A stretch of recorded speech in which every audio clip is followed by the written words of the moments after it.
Thiruvananthapuram law അക്കാദമിയിലെ വിദ്യാർത്ഥി സമരത്തിന് പൂർണ്ണ പിന്തുണയെന്ന് കോടിയേരി ബാലകൃഷ്ണൻ. ഒത്തുതീർപ്പിന് മാനേജ്മെന്റ് തയ്യാറാവണം. സമരം സർക്കാർ വിരുദ്ധ സമരമാക്കാൻ ചില കേന്ദ്രങ്ങൾ ശ്രമിക്കുന്നതായും കോടിയേരി ഉൾപ്പെടെയുള്ള CPIM നേതാക്കൾ സമരവേദി സന്ദർശിച്ചു. വിവരങ്ങളുമായി ജീവൻ ചേർന്നുണ്ട്. ജീവൻ, എന്തൊക്കെ കാര്യങ്ങളാണ് കോടിയേരി സമരപന്തൽ സന്ദർശിച്ചു പറഞ്ഞത്? സൗമ്യ, ഇന്ന് ഉച്ചയ്ക്ക് 2:30 CPIMന്റെ സംസ്ഥാന സെക്രട്ടറി കോടിയേരി ബാലകൃഷ്ണൻ വിദ്യാർത്ഥികളുടെ സമരം കഴിഞ്ഞ 18 ദിവസമായി നടക്കുന്ന ലോ അക്കാദമി ലോ കോളേജിലെത്തിയത്.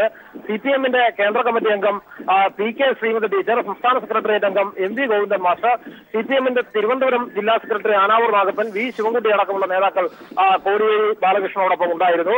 സമരത്തിന് പൂർണ്ണമായും CPIMന്റെ ഐക്യദാർഢ്യം പ്രഖ്യാപിക്കുകയാണെന്ന് കോടിയേരി ബാലകൃഷ്ണൻ പ്രാഥമികമായി പറഞ്ഞു. ഇവിടെ നടക്കുന്നത് വിദ്യാർത്ഥികളുടെ സമരമാണ്. മാനേജ്മെന്റ് എത്രയും വേഗം പിടിവാശി ഉപേക്ഷിച്ചുകൊണ്ട് ഈ കാര്യത്തിൽ വിദ്യാർത്ഥികളുമായി ഒത്തുതീർപ്പ് ചർച്ചയ്ക്ക് തയ്യാറാവണം. വിദ്യാർത്ഥികൾ ഉയർത്തുന്ന ആവശ്യം ന്യായമാണെന്നും കോടിയേരി ബാലകൃഷ്ണൻ പറഞ്ഞു. എന്നാൽ ഈ സമരത്തെ CPM LDF ഗവൺമെന്റിനെതിരായി സമരമായി വഴിതിരിച്ചുവിടാനുള്ള ബോധപൂർവമായ ചില ശ്രമങ്ങൾ ചില രാഷ്ട്രീയ കേന്ദ്രങ്ങൾ നടക്കുന്നുണ്ട്. അത്തരം ശ്രമങ്ങളിൽ വിദ്യാർത്ഥികൾ വന്നുപോയി പെട്ടുപോകരുത്. കാരണം അത്തരം സമരങ്ങൾ അത് സമരത്തിന്റെ യഥാർത്ഥ മുദ്രാവാക്യത്തിലുള്ള വ്യതിചലിക്കലാവും. ഭൂമി ഏറ്റെടുക്കൽ അടക്കമുള്ള കാര്യങ്ങൾ ആദ്യഘട്ടത്തിൽ വിദ്യാർത്ഥി സമരത്തിന്റെ പരിഗണനയിൽ ഉണ്ടായിരുന്ന വിഷയങ്ങളല്ല. പ്രിൻസിപ്പൽ മാറുക എന്നതായിരുന്നു വിദ്യാർത്ഥികളുടെ അടിസ്ഥാനപരമായ ആവശ്യം. അത്തരം ആവശ്യങ്ങളോട് ഇന്ന് സിൻഡിക്കേറ്റിന്റെ സമിതി ഈ കാര്യങ്ങൾ പരിഗണിച്ചുകൊണ്ടുള്ള റിപ്പോർട്ട് സംസ്ഥാന സർക്കാരിന് സമർപ്പിച്ചിട്ടുണ്ട്. അത് വിദ്യാർത്ഥികളും മാനേജ്മെന്റ് പ്രതിനിധികളുമായി ചർച്ച നടത്തിയിട്ടുണ്ട്. ഇതിനുശേഷവും ഇനി ആവശ്യമെങ്കിൽ ചർച്ചകൾ നടത്തി ആവശ്യമായ തീരുമാനങ്ങൾ ഈ കാര്യത്തിൽ ഉണ്ടാകണമെന്നതാണ് CPIMന്റെ അഭിപ്രായം. അതിനുശേഷം മാധ്യമപ്രവർത്തകരെ കണ്ട കോടിയേരി ബാലകൃഷ്ണൻ ഈ നിലപാടുകൾ ആവർത്തിച്ചു. ഭൂമി ഏറ്റെടുക്കുന്നത് അടക്കമുള്ള കാര്യങ്ങൾ ഇപ്പോൾ ഉയർന്നു വരുന്നുണ്ടല്ലോ എന്ന മാധ്യമപ്രവർത്തകരുടെ ചോദ്യത്തിനും കോടിയേരി ബാലകൃഷ്ണൻ ഇക്കാര്യം തന്നെയാണ് പറഞ്ഞത്. ഇത് ആദ്യഘട്ടത്തിൽ സമരത്തിന്റെ മുദ്രാവാക്യമായിരുന്നില്ല. ഇപ്പോൾ ഇത് സമരത്തിന്റെ മുദ്രാവാക്യമാക്കുന്നതിന് പിന്നിൽ ചില ദൂര ലക്ഷ്യങ്ങളുണ്ട്.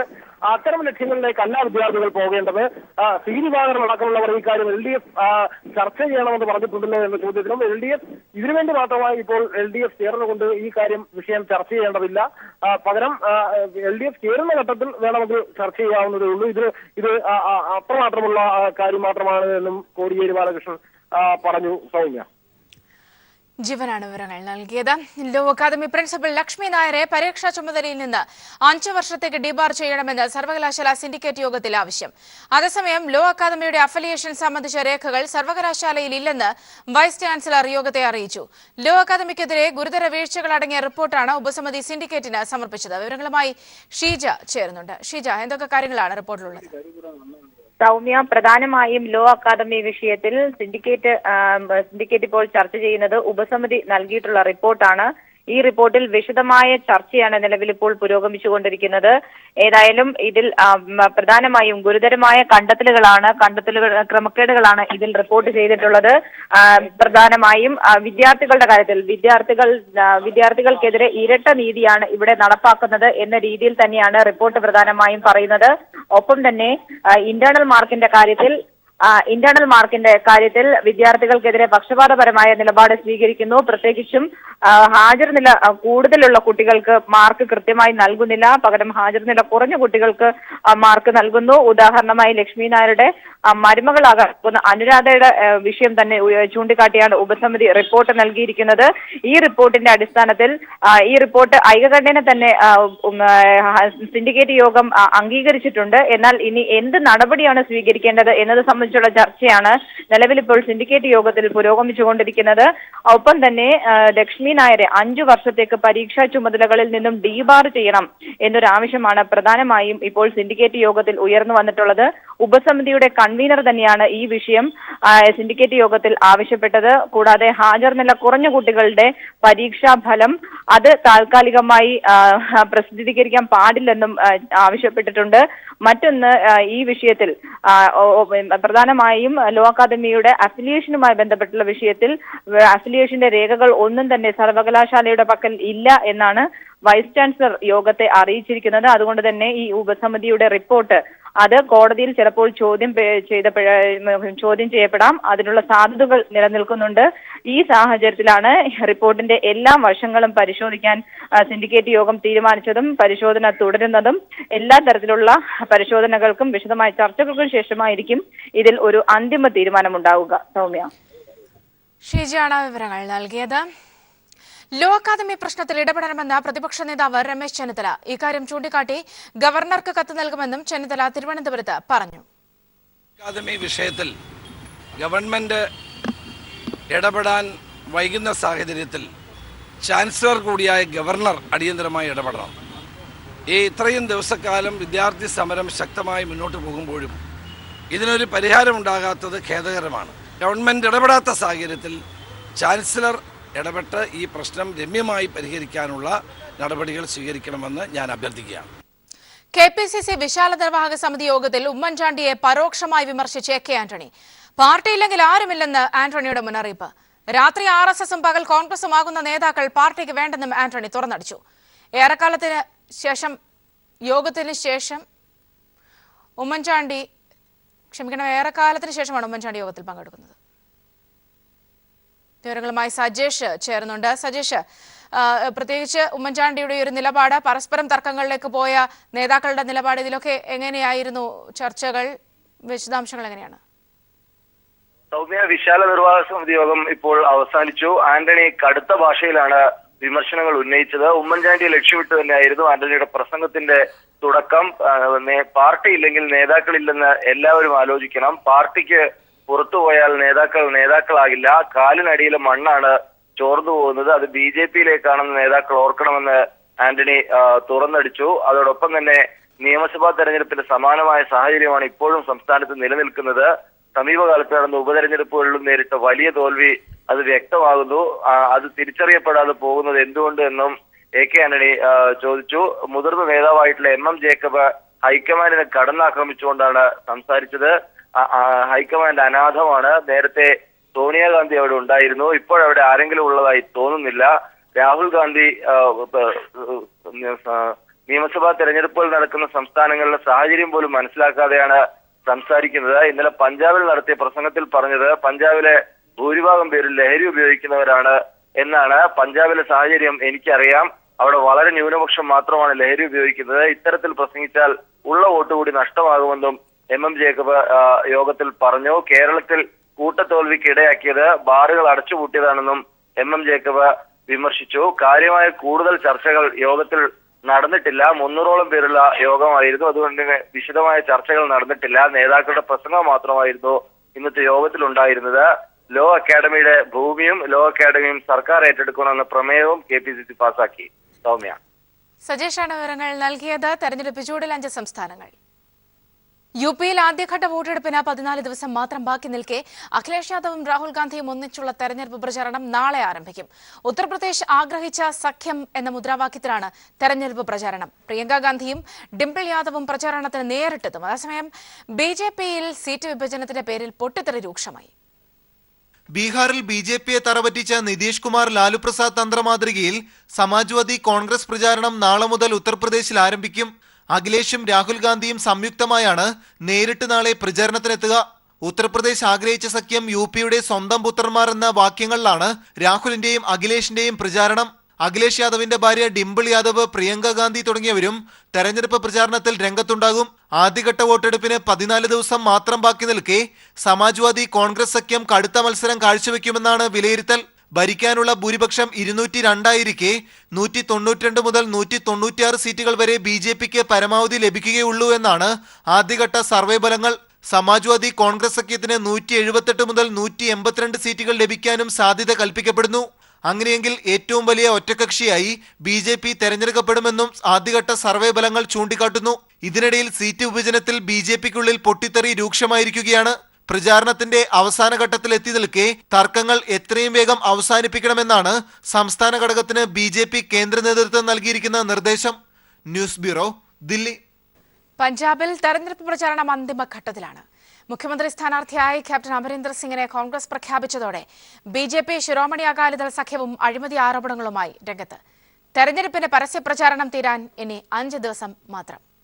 അകാലിദളിന്റെ ശക്തി കേന്ദ്രവും സംസ്ഥാന ക്യാബിനറ്റ് മന്ത്രിയുമായ ബിക്രം സിംഗിന്റെ നിയമസഭാ മണ്ഡലത്തിൽ വെച്ചാണ് രാഹുൽ ഗാന്ധി കോൺഗ്രസിന്റെ മുഖ്യമന്ത്രി സ്ഥാനാർത്ഥിയെ ഇന്നലെ പ്രഖ്യാപിച്ചത്. അകാലിദൾ BJP സഖ്യം കോൺഗ്രസ് മുഖ്യമന്ത്രി സ്ഥാനാർത്ഥി എവിടെയെന്ന ചോദ്യം ഉയർത്തുന്നതിനിടയിലാണ് പ്രഖ്യാപനം എന്നതും ശ്രദ്ധേയം. മുതിർന്ന നേതാവ് അമരീന്ദർ സിംഗ് മുഖ്യമന്ത്രി സ്ഥാനാർത്ഥിയായി പ്രഖ്യാപിക്കപ്പെട്ടതോടെ BJPയിൽ നിന്നും കോൺഗ്രസിലെത്തിയ ക്രിക്കറ്റ് താരം സിദ്ധുവിന്റെ ക്യാമ്പ് മൗനത്തിലായെന്ന് ആക്ഷേപമുണ്ട്. അകാലിദൾ BJP സഖ്യമാകട്ടെ അമരീന്ദർ സിംഗ് മുഖ്യമന്ത്രിയായിരുന്ന കാലത്തെ അഴിമതി ആരോപണങ്ങൾ ഉയർത്തിക്കൊണ്ടുവരാനാണ് ഇന്നു മുതൽ ശ്രമിക്കുന്നത്.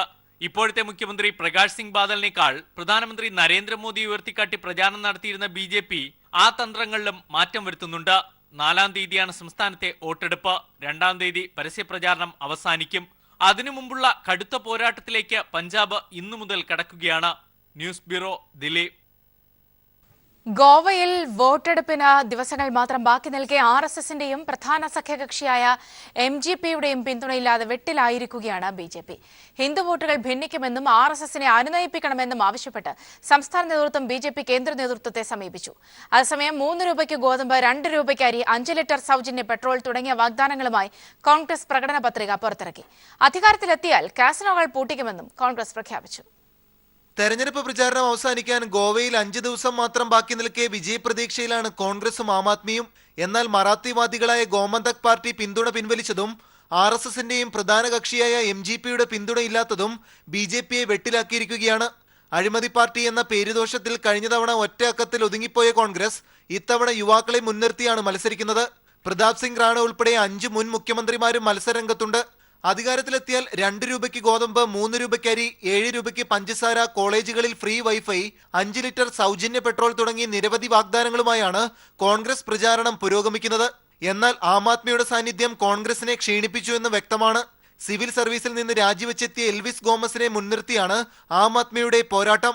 മുഖ്യമന്ത്രി ലക്ഷ്മികാന്ത് പർസേക്കറെ ഉയർത്തിക്കാട്ടുന്നുവെങ്കിലും കേന്ദ്രമന്ത്രിയും മുൻ ഗോവ മുഖ്യമന്ത്രിയുമായ മനോഹർലാൽ പരീക്കറെ മുൻനിർത്തിയാണ് BJPയുടെ പ്രചാരണം. RSS നേതാവ് സുഭാഷ് വെല്ലങ്കർ രൂപീകരിച്ച ഗോവ സുരക്ഷക് മഞ്ച് BJPക്കെതിരെ രംഗത്തെത്തിക്കഴിഞ്ഞു. ശിവസേന കൂടി കാവ്യ സഖ്യത്തിൽ ഭാഗമാകുന്നതോടെ ഹിന്ദു വോട്ടുകൾ ഭിന്നിക്കുമെന്ന ആശങ്കയിലാണ് BJP കേന്ദ്ര നേതൃത്വം. ക്യാമറാമാൻ ശൈലേഷ് കല്ലായിക്കൊപ്പം മനുശങ്കരൻ, ദില്ലി. ജമ്മുകാശ്മീരിൽ ഹിമപാതത്തെ തുടർന്ന് മത്ൽ സെക്ടറിൽ 5 സൈനികർ കുടുങ്ങിയതായി റിപ്പോർട്ട്. ഇവർക്ക് വേണ്ടിയുള്ള രക്ഷാപ്രവർത്തനം പുരോഗമിക്കുകയാണെന്നും സൈന്യം അറിയിച്ചു. ഗുരേസ് മേഖലയിൽ ബുധനാഴ്ച കാണാതായ 4 സൈനികരുടെ മൃതദേഹങ്ങൾ കഴിഞ്ഞ ദിവസം കണ്ടെടുത്തിരുന്നു. ഇതുവരെ ഹിമപാതത്തിൽ മരിച്ചവരുടെ എണ്ണം 20ആയി. 7 സൈനികരെ രക്ഷപ്പെടുത്തി. സഞ്ജയ് ലീല ബൻസാലിക്കെതിരായ സംഘപരിവാർ ആക്രമണത്തിൽ വ്യാപക പ്രതിഷേധം. ബൻസാലിക്ക് പിന്തുണയുമായി ബോളിവുഡ് താരങ്ങളും രംഗത്തെത്തി. ബൻസാലിയുടെ പുതിയ ചിത്രമായ പത്മാവതിയിൽ അലാവുദ്ദീൻ ഖിൽജിയും രജപുത്ര രാജ്ഞിയും തമ്മിലുള്ള പ്രണയരംഗം ജോധ്പൂരിൽ ചിത്രീകരിക്കുന്നതിനിടെയാണ് ബൻസാലിക്ക് സംഘപരിവാർ മർദ്ദനമേറ്റത്. ഈ ചിത്രമായ പത്മാവതിയുടെ ഷൂട്ടിംഗ് നടക്കുന്ന രാജസ്ഥാനിലെ ജയ്ഗാവ് കോട്ടയിലാണ് സഞ്ജയ് ലീല ബൻസാലിക്ക് ക്രൂരമായ ആക്രമണം നേരിടേണ്ടി വന്നത്. രജപുത് കർണി സേനയുടെ പ്രവർത്തകരാണ് ബൻസാലിയെ ആക്രമിച്ചത്. പ്രകടനമായി എത്തിയ പ്രവർത്തകർ ബൻസാലിയെ വളഞ്ഞിട്ട് മർദ്ദിക്കുന്നത് ദൃശ്യങ്ങളിൽ കാണാം.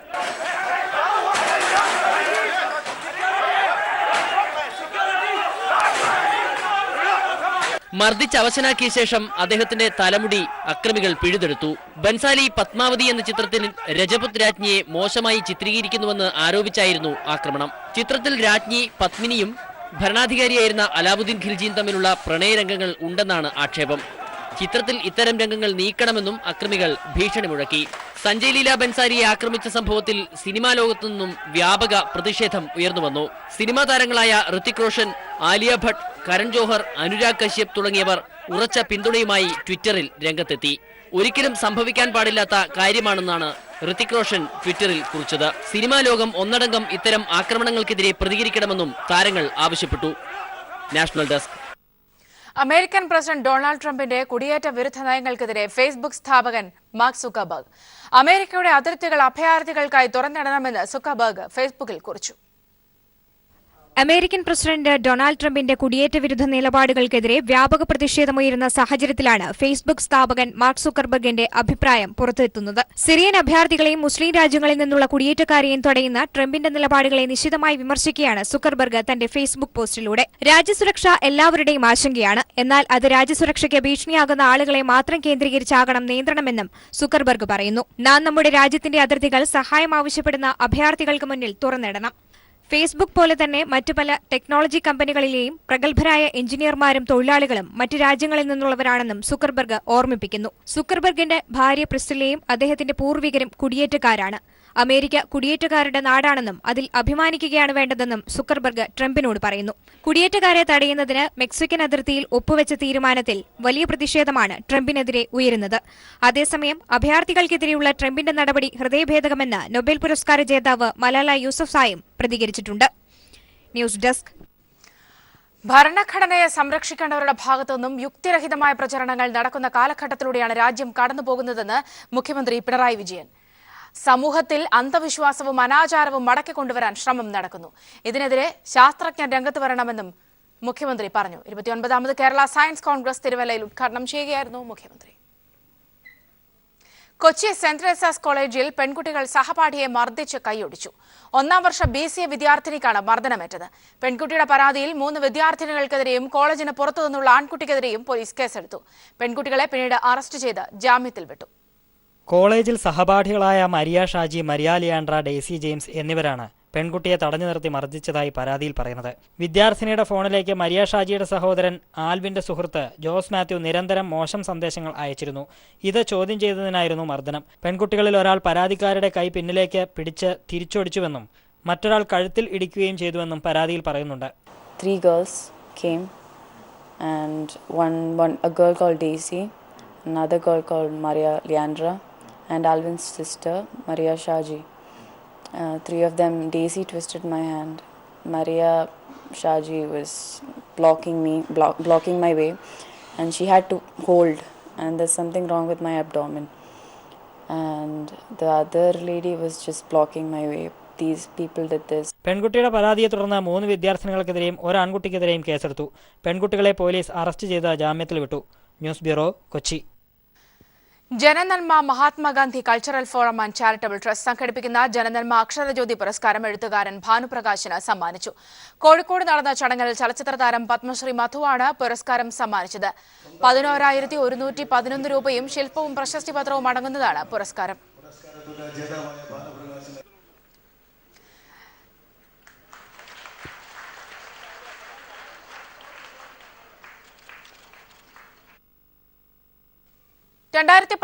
മിസ് സൗത്ത് ഇന്ത്യ കിരീടം തമിഴ്നാടിന്റെ ബവിത്ര ബിക്ക്.